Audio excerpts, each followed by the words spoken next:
Bienvenidos al avance del capítulo 74 de la telenovela Lejos de ti.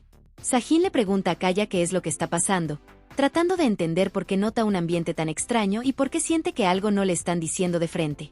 Kaya, sin mostrarse muy dispuesto a explicarle nada, le responde que no ocurre nada que a él le pueda importar, dejando claro que no piensa darle información adicional.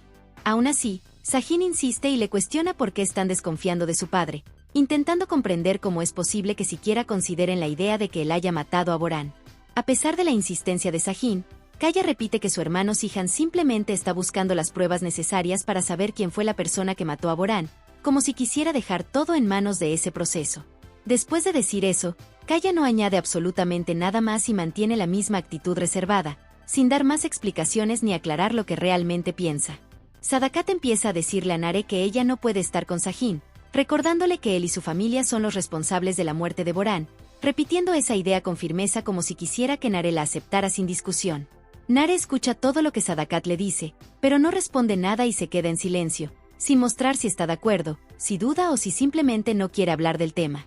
Luego llegan al hospital y, antes de que Nare haga cualquier cosa, Sadakat le dice que la espera ahí mismo en el carro, dejándole claro que no piensa acompañarla adentro. Nare entra únicamente para hacerse las terapias que le corresponden, tal como tenía previsto. Sin embargo, Sadakat le había dicho a Nare que no entraba al hospital ese día, y cuando Nare ya no está, se baja del vehículo para aprovechar el momento y poder hablar con Mine, usando esa oportunidad que no había mencionado antes. Fiko le pregunta a Alia qué es lo que está pasando y le pide que por favor le diga algo, intentando que ella le dé alguna explicación para entender la situación. Alia, sin mostrar intención de darle detalles, le responde que no se meta en lo que no le importa, dejándolo claro de manera directa.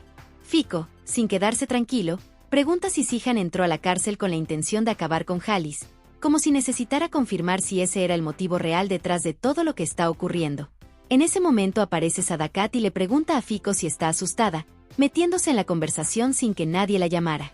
Alia le dice a Sadakat que se largue, pero Sadakat responde que no piensa irse a ningún lado y, además, le dice a Fiko que se vaya del hospital porque su hijo es el dueño de ese hospital. Justo después aparece Nare y le dice a su madre que se calme y que debe comportarse de esa manera. Entonces Sadakat decide marcharse para evitar pelear más y se aleja. Todos salen de la habitación, y cuando están afuera, Fiko le dice a Alia que de verdad le pide disculpas por todo lo que está pasando, pero Alia no responde absolutamente nada y se queda en silencio. Mientras tanto, en una cárcel, Sihan empieza a averiguar qué fue lo que pasó con su hermano, tratando de entender cada detalle y revisando todo lo que puede dentro de las pocas posibilidades que tiene ahí adentro. En medio de ese intento por aclarar las cosas, Nadine va a la cárcel a hablar con él, mostrando que también quiere decir algo respecto a lo que está ocurriendo. Al verlo, Sihan le explica que él no hizo absolutamente nada, dejando claro que no se siente responsable de nada de lo que le están insinuando. Aún así, Sihan le comenta que Halis dijo que Nadine sabía dónde estaba Boran, repitiendo lo que escuchó. Nadine le responde que todo eso es mentira de Halis y que no entiende por qué él está mintiendo de esa manera. Sihan insiste y le dice que tiene una foto donde su hermano aparece en la mesa con Ekmel, Halis y también con él, recordándole ese detalle para que no lo ignore. Nadine afirma que eso es mentira, pero al mismo tiempo señala que la foto lo muestra sentado con ellos y le pregunta qué tiene que decir sobre eso, como si quisiera aclarar la situación pero sin aceptar nada. A pesar de todo, Nadine dice que todos están mintiendo, que nada de lo que dicen es cierto, y por eso Sihan vuelve a preguntarle una vez más si está implicado, intentando obtener una respuesta definitiva. En ese momento Demir interviene y dice que ya es suficiente con lo que dijo su padre, asegurando que él no hizo absolutamente nada, pero también añade que, por su parte, si hubiera tenido la oportunidad, habría acabado con Boran, lo cual provoca que Kaya se enoje. Le dicen que no se meta, y la conversación continúa sin que la tensión disminuya. Nadine sigue defendiéndose y le dice a Sihan que le jura que no ha hecho absolutamente nada, tratando de convencerlo de que no tiene relación con lo ocurrido. Entonces Sihan le deja claro que si llega a descubrir que está involucrado en la muerte de su hermano, irá directamente hacia él y no habrá vuelta atrás, porque tendrá que pagar por todo lo que hicieron y él mismo se encargará de que eso ocurra, dejándolo a Nadine sin palabras. Demir simplemente observa todo lo que está pasando sin decir nada más. Después de ese momento, Nadine y Demir se marchan de la cárcel. En ese instante, Sahin le dice a Sihan que su papá no tiene nada que ver con lo que pasó, intentando que lo considere antes de tomar decisiones precipitadas. Pero Sihan responde que simplemente va a averiguar qué fue lo que pasó y que, cuando termine, sabrá quién es quién y quién debe pagar por todos los daños que le hicieron a su familia. Finalmente, Sihan regresa a su celda, dejando a Sajin un poco preocupado por todo lo que escuchó y por cómo podría terminar esa situación. Cuando Demir y su padre están en la casa, Demir le pregunta a su padre por qué mintió, queriendo saber la razón de todo lo que escuchó y tratando de obtener una explicación clara. Nadine le responde que no ha hecho absolutamente nada, repitiendo que no tiene responsabilidad en nada de lo que lo están acusando. Aún así, Demir insiste y dice que sabe que ellos sí tuvieron que ver con la muerte de Boran, recordándole que nada de lo que se está diciendo salió de la nada.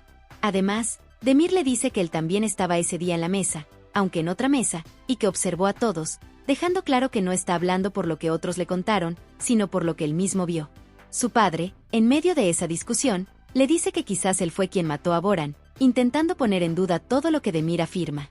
Pero Demir le responde que, si ese fuera el caso, él ya habría dado la cara, dejando a Nadine impactado por la seguridad con la que lo dice. La conversación se interrumpe cuando aparece Nare y pregunta quién mató a Boran, tratando de obtener una respuesta directa.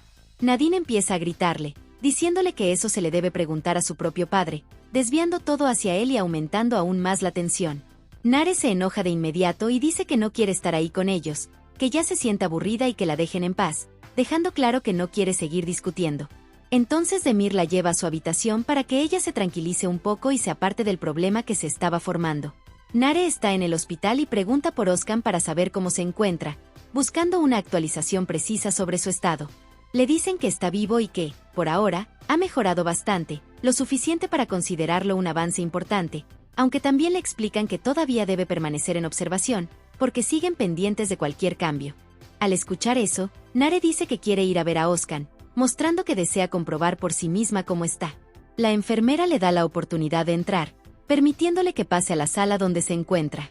Cuando Nare entra, Oskan, al parecer, se levanta y la observa desde una ventana, dándose cuenta de que ella está ahí mirándolo. En ese momento, Nare empieza a saludarlo con una expresión sonriente, como intentando transmitirle tranquilidad y ánimo, pero Oskan se muestra un poco dolido, dejando ver que no está del todo bien y que todavía siente las molestias de lo que le ocurrió. Mine va a buscar a Sadakat para decirle que necesitan hablar urgentemente, dejando claro que no es algo que pueda esperar.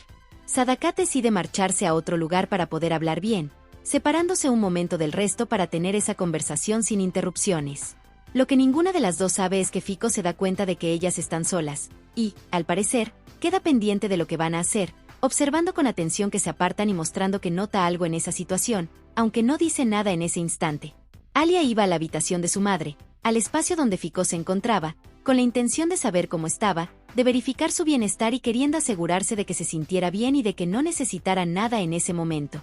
Sin embargo, Fiko, en lugar de hablar de su propio estado, le preguntaba a Alia qué relación tenía Mine con la familia de Sihan, formulando la cuestión como si quisiera aclarar algo que llevaba un tiempo rondándole la cabeza, un detalle que le causaba curiosidad o inquietud. Alia le respondía, con un tono firme y quizás un poco defensivo, que eso no era asunto suyo, que Fiko no debería meterse en cosas que no le importaban ni formar ideas o suposiciones sobre situaciones que no le competían directamente. Aún así, Fiko le decía que simplemente sentía curiosidad, que esa era la única razón por la que preguntaba, intentando suavizar lo que había dicho antes, para que Alia no lo tomara tan mal, para que no se sintiera invadida o juzgada. Después de eso, Fiko cambiaba ligeramente de tema y le comentaba a Alia que se notaba, que era evidente, que Sihan la amaba, que ese sentimiento se veía en el aire sin necesidad de que nadie lo dijera directamente o lo confirmara con palabras. Alia respondía que no dijera tonterías, intentando cortar el tema por completo, negando o minimizando la observación para no profundizar en ello.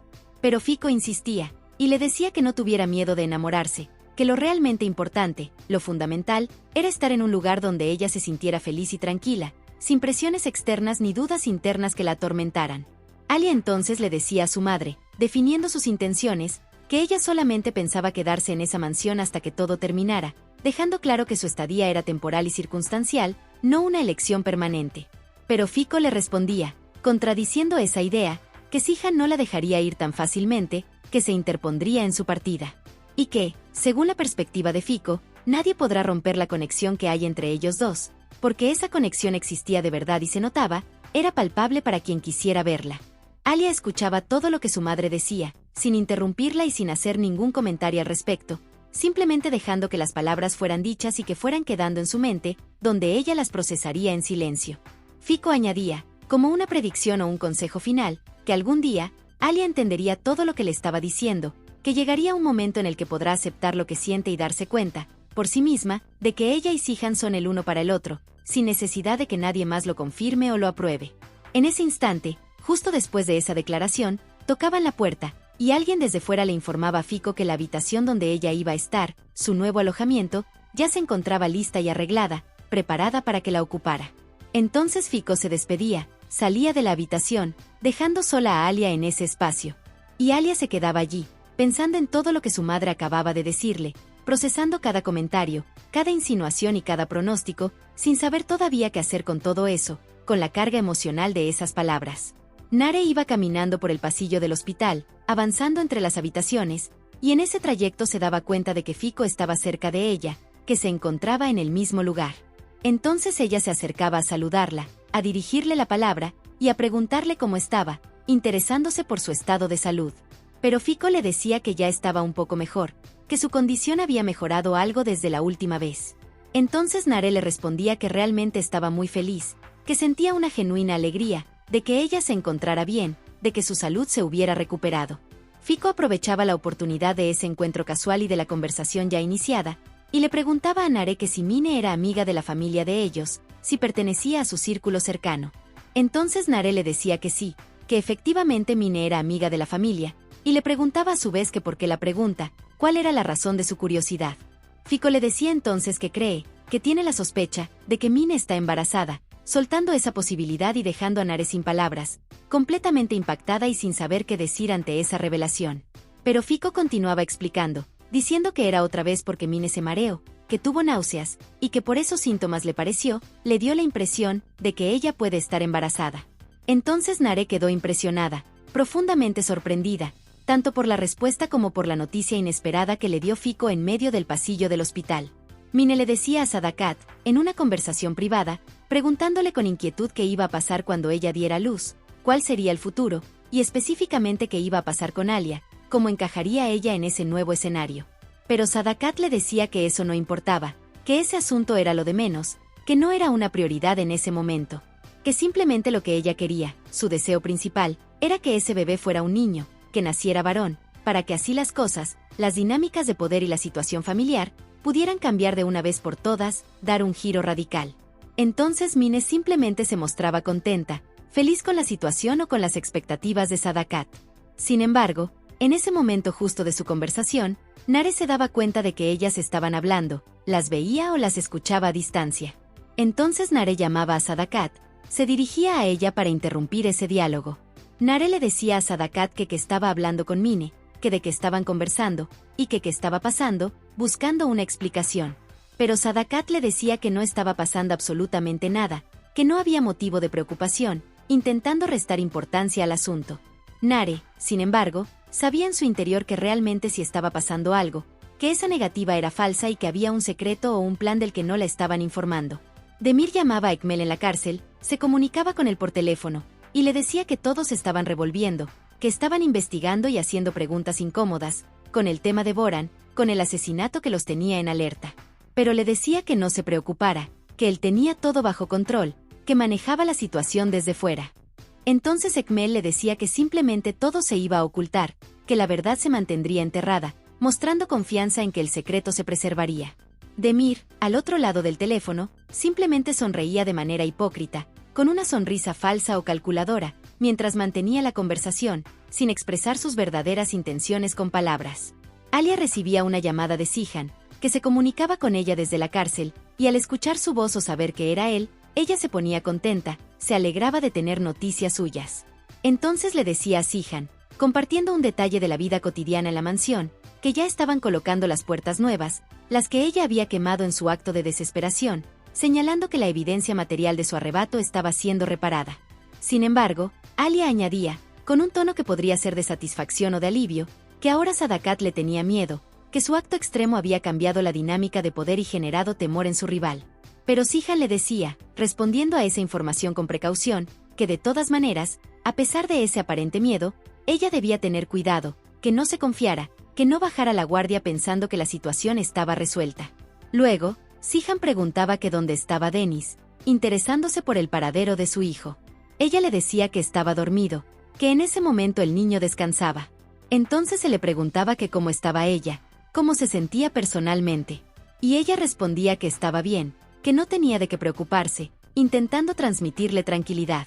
Sin embargo, Zihan le decía, insistiendo en su advertencia, que debía mantener la guardia arriba, que debía estar alerta y vigilante en todo momento.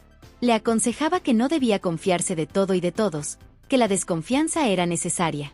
Y sobre todo, dada la situación específica que estaba pasando ahora en la familia, con tantas guerras internas, conflictos y tensiones, lo mejor, la medida más prudente, era que ella mandara sola por ahí, que actuara con autonomía y cautela sin depender de otros. Entonces Zihan se despedía de Alia, poniendo fin a la conversación. Le decía que por favor tuviera mucho cuidado, repitiendo su preocupación por su seguridad. Y le colgaba el teléfono, finalizando la llamada y dejando a Alia con sus pensamientos y las advertencias resonando en su mente. Zerrin simplemente no dejaba de ver las fotos, no podía apartar su mirada de ellas, fotos donde ella aparecía con Kaya, imágenes que capturaban momentos compartidos. Sin embargo, en ese momento preciso de contemplación, llegaba Nadine. Nadine se presentaba y le decía a Zerrin que la iba a matar, que debía salir de su casa de inmediato, con una amenaza directa y violenta. Entonces ella empezaba a gritar, a preguntar desesperadamente qué estaba pasando, por qué esa agresión. Sin embargo, Nadine no actuaba solo, llamaba o señalaba a los escoltas, a sus hombres, y les decía que abrieran la puerta, probablemente de la casa o de un vehículo, para meterla al carro, para forzarla a entrar. Entonces la metían al carro, la subían a la fuerza, y Nadine se la llevaba, arrancando con ella. Demir, que presenciaba o se enteraba de esto, ahora abría la puerta del vehículo en el que estaba, probablemente otro auto, y se iba detrás de su padre, comenzaba a perseguirlo, porque no sabía para dónde se llevaba a su esposa, a Zerrin, y quería alcanzarlos y averiguar lo que ocurría. Mientras todo eso pasaba, dentro del auto de Nadine, Zerrin le decía a Nadine, preguntándole angustiada, para dónde la llevaba, cuál era su destino. Pero él le respondía, con frialdad o amenaza, que pronto sabría para dónde iba, que la incertidumbre era parte del castigo. Entonces Zerrin estaba muy desesperada, y empezaba a gritar nuevamente, suplicando que por favor la soltara, que la liberara. Sin embargo, detrás de ellos, en la carretera, iba Demir, siguiendo su rastro. Entonces Nadine la llevaba a un lugar, un sitio que describía como un poco solitario, apartado, y allí la bajaba del vehículo, la hacía salir a la fuerza. La tomaba por el brazo, sujetándola con firmeza, y en ese momento justo llegaba Kaya, que aparecía en el lugar y preguntaba qué estaba pasando, qué era toda esa escena. Sin embargo, antes de que la situación en el lugar solitario se desarrollara más, Nadine la llevaba, la conducía a otro sitio, a la casa de Sahin, cambiando de destino. Sin embargo, más atrás, también llegaba Demir, alcanzándolos incluso en ese nuevo lugar. Entonces Sahin, al ver la conmoción, preguntaba qué estaba pasando, qué ocurría. Y Nadine, en medio de todos, decía, soltaba la bomba que Zerrin estaba embarazada de Kaya, revelando ese secreto y dejando a todos impactados, sorprendidos por la noticia. Y sobre todo, el más impactado era Kaya, que acababa de escuchar eso, que recibía la noticia de su paternidad de manera tan brusca y pública. Sin embargo, Demir le decía a su padre, a Nadine, en respuesta a esa acusación, que lo iba a destruir, que tomaría represalias. Pero Sahin, intentando entender, le preguntaba a su hermana, a Zerrin, que si eso era verdad, si el embarazo era realmente de Kaya. Zerrin simplemente se quedaba callada, no sabía qué decir, cómo responder ante la presión de todos. Entonces en este momento, Demir le decía a su padre, a Nadine, que si no se retractaba de lo que dijo, si no tomaba back sus palabras, le iba a decir a todos, a revelar públicamente, que él, Nadine, mató a Boran. Y que si lo hacía, todos se iban a enojar con él y lo iban a matar, que esa revelación traería su condena. Entonces Demir le decía que él decidiera, que la elección estaba en sus manos. Y Nadine quedaba impactado por esta contraamenaza, paralizado por la posibilidad de que su propio secreto saliera a la luz. Entonces todos, los presentes, le estaban preguntando a Zerrin, insistiendo, que si ese hijo era de Kaya, buscando una confirmación directa de ella. Sin embargo, Demir intervenía y decía que ese hijo era de él, reclamando la paternidad. Sin embargo, Zerrin no sabía qué decir, vacilaba, y todos estaban a la espera de una respuesta clara, de una decisión de su parte. Entonces Zerrin, bajo esa presión inmensa, decía que ese hijo era de Demir, afirmando la paternidad de su esposo. Y Kaya simplemente quedaba impactado, destruido emocionalmente, por lo que acababa de escuchar, por esa negación pública de su posible paternidad. Y Nadine no podía hacer nada, no podía insistir en su acusación, porque Demir lo había amenazado con revelar su crimen. Entonces Kaya se acercaba a Nadine, preguntándole que por qué dijo todo eso, por qué hizo esa acusación públicamente. Pero él respondía que simplemente esa mujer, Serrin, estaba en su casa, bajo su techo, y que quería traerla de vuelta a donde pertenecía, justificando su acto como una restitución del orden familiar. Sin embargo, Demir le decía a Serrin, probablemente en un susurro o una orden directa, que le dijera a todos, que confirmara ante todos, que ese hijo era de él. Entonces Serrin, obligada, simplemente le decía a todos que sí, afirmaba la paternidad de Demir. Y ahora Kaya, con esa confirmación forzada, quedaba cada vez más destruido, más devastado emocionalmente. Kaya llegaba a su casa muy enojado, con una rabia que lo desbordaba, y empezaba a gritar, a dejar salir su furia con voz alta y alterada. Entonces empezaba con su puño, con los nudillos de su mano cerrada, a golpear la pared, a dar golpes fuertes y repetidos contra la superficie dura, una y otra vez, hasta que le salía sangre en las manos, hasta que la piel se rompía y las heridas aparecían. Pero Kadir, que estaba presente, le decía que se calmara, que controlara su ira, e intervenía físicamente, lo tiraba al suelo, probablemente para detener su autodestructiva acción y obligarlo a parar. Sin embargo, Kaya, aún en el suelo o levantándose, quería destruir todo en su casa, descargar su furia en los objetos a su alrededor, debido a la noticia que había recibido, la que le causaba tanto dolor e ira. Entonces Nare, al escuchar el alboroto, preguntaba qué estaba pasando, y se acercaba a su hermano para cuestionarlo directamente, preguntándole qué pasaba, qué tenía, que lo llevaba a ese estado. Pero Kaya le decía, soltando la verdad entre su rabia y su dolor, que Serrin estaba embarazada, y que él sentía, que tenía la sospecha o la intuición, de que ese bebé podía ser de él, revelando así la fuente de su tormento interno. Sin embargo, en ese momento llegaba Sadakat, atraída por los gritos y la conmoción, y preguntaba que qué estaba pasando, que por qué Kaya tenía las manos sangrando, señalando la evidencia física de su arrebato. Pero Kaya le decía a su madre, con un tono brusco y lleno de angustia, que lo dejara en paz, que no lo molestara, que no quería su intervención y sus preguntas en ese instante. Entonces Sadakat, ante esa negativa, se marchaba, dejando el lugar. Y Nare trataba de tranquilizarlo, de calmar su furia con palabras suaves o gestos de consuelo. Sin embargo, en ese momento llegaba Kadir con una caja de primeros auxilios, con vendas y antisépticos, para que Nare le limpiara las manos, para que atendiera las heridas que se había hecho al sangrar Kaya con sus golpes. Entonces Nare, mientras procedía a limpiar las heridas o preparaba los materiales, le preguntaba a Kaya que cómo supo eso, que cómo se había enterado del embarazo o de la posible paternidad, buscando entender el origen de la noticia. Pero Kaya no decía nada, no respondía a la pregunta, se quedaba en silencio, sin querer o poder explicar cómo había llegado a esa dolorosa certeza. Mientras Ihan estaba en el baño de la cárcel, en ese lugar específico dentro del penal, le iban a hacer la cara, un término que implica un ataque o una agresión planeada, y estaba protegido por varias escoltas, guardias que debían custodiar su seguridad. Sin embargo, en un momento dado, los escoltas de Sihan quedaban atrapados en el baño, encerrados o incapacitados, por los escoltas de Ekmel, los hombres leales a su rival, que ejecutaban una maniobra para aislarlo. Entonces en ese momento, con sus protectores neutralizados, Sihan quedaba solo en la cárcel, expuesto y vulnerable en el espacio común. Entonces un preso, un recluso específico, tomaba un puñal, un arma blanca, para poder atacar a Sihan, para intentar asesinarlo. Estaba a punto de atacarlo, se acercaba sigilosamente o con intención directa, pero Sihan se daba cuenta por la sombra, percibía la silueta o el movimiento que anunciaba el peligro. Entonces agarraba al tipo, al atacante, para defenderse, para neutralizar la agresión inicial, y empezaba a golpearlo, a darle puñetazos en la lucha cuerpo a cuerpo.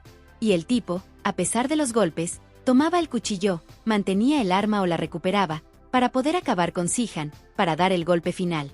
Pero Sihan empezaba a defenderse como podía, luchaba contra ese hombre con todas sus fuerzas, forcejeaba y se movía para que no lo pudiera atrapar, para evitar que el arma encontrara su objetivo.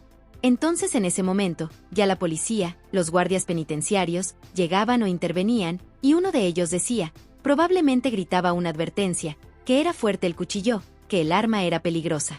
Pero el tipo no lo soltaba, se aferraba al puñal y mantenía su intención agresiva. Entonces el policía le disparaba al tipo, accionaba su arma de fuego para detenerlo. Y el tipo quedaba tendido, caído sobre Sihan, herido o muerto, con su cuerpo encima. Pero Sihan, incluso en esa situación de caos y peligro, Aprovechaba y le preguntaba al tipo, al atacante ahora moribundo, que quien lo mandó a matar, quien había ordenado el atentado. Entonces el tipo, con las pocas fuerzas que le quedaban, con un hilo de voz, decía que fue Halis, nombrando al responsable. Y Zihan, al escuchar ese nombre, quedaba impactado, sorprendido pero también con una nueva certeza. Ahora sabía, tenía la información directa de quien lo había mandado a matar. Entonces Zihan simplemente miraba con mucha rabia a Halis, dirigía su mirada cargada de furia hacia él, que se encontraba presente en la celda o en las cercanías. Y Halis, al recibir esa mirada acusadora, él simplemente se hacía el desentendido, fingía ignorancia, actuaba como si no supiera absolutamente nada, cuando en realidad, según la confesión del atacante, había sido él quien mandó a matar a Zihan. Hasta aquí este avance. Si te ha gustado déjanos un like y suscríbete.